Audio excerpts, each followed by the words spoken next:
Poor Karlak, allied with the first sap she met, who will be so quickly destroyed. Cyrel will find this all terribly funny. Hi everyone, today I'm covering how to easily beat the Paladins of Tyr at level 3 on Honor mode. The Paladins can be a tough fight in Honor mode as you've got 2 level 4 Rangers and 1 level 5 Paladin named Anders who spams Smite every chance he gets. This bowl cut imposter can end your run pretty easily due to his great sword and high damage output. So let's look at what makes Anders so dangerous. He's got a +4 to strength and a +1 great sword there, and he's got extra attack and a proficiency bonus of +3. So that means he's got a +8 to hit, and then he's doing 2d6 +5 damage, which is an average of 12 damage without smite. And with level 1, that's 21 average, and with level 2, that's 25.5 average. This is per hit, and with Anders having extra attack, at level 3, it's really unlikely that your character is surviving a double Divine Smite, but thankfully he does waste Divine Smites on characters who are down, so action and economy can still be in your favor as long as you keep up down characters or revive them. So we know how dangerous Anders is, but thankfully the other two aren't as bad. Cyrel the traitor you can actually remove immediately from the fight before it even starts by throwing her off the cliff. You can achieve the strength score required for this by taking Elixir of Hill Giant Strength, because you'll need about 20 to 21 strength to do this, and at level 3 it's just not happening. Now once you get to that and you get a Elixir of Hill Giant Strength either from Auntie Ethel or any other potion trader, you want to pick a spot that's as far away as possible that she'll take max amount of damage, and you just want to get that vertical distance so she takes all that damage. You can also do this with Thunder Wave, but it's more likely to fail because Thunder Wave is relying on spell DC, and there aren't many ways to raise spell DC at such an early level in early game. As you can see, Cyrel's still alive, and we finish her off with a simple arrow, and we see that the fight didn't trigger. Now for Anders and Trin. The best and surefire way to get through this is Barrelmancy. Barrelmancy is a beloved tactic in Baldur's Gate 3, and that goes the same for Honor mode.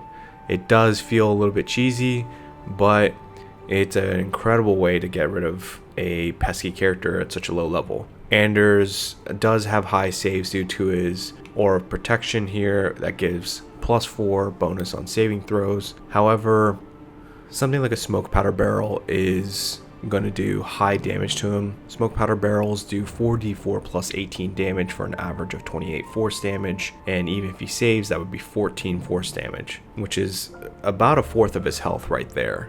You've also got Firewine Barrels. Now they only do 4d6 damage, but put 2 of them together and you've got a level 3 fireball's worth of damage.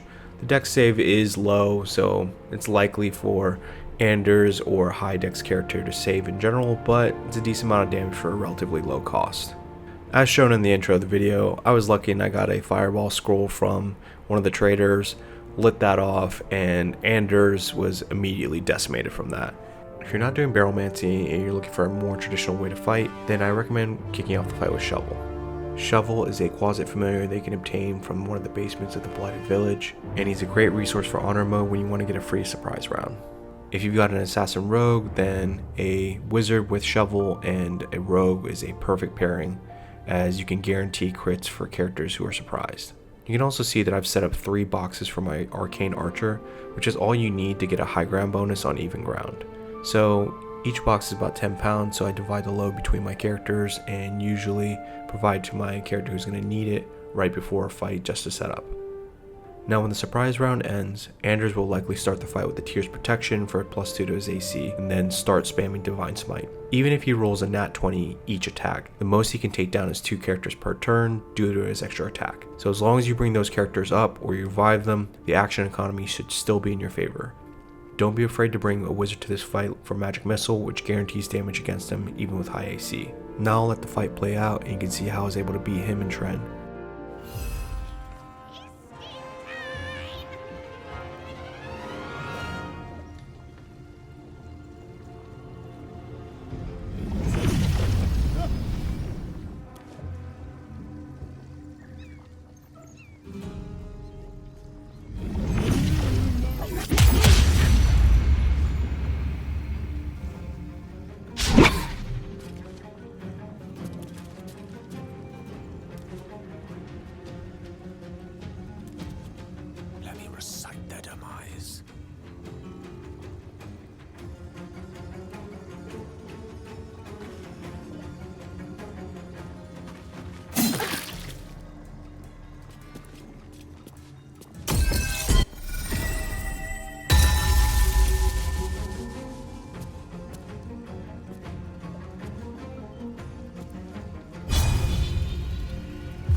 gloom, all doom.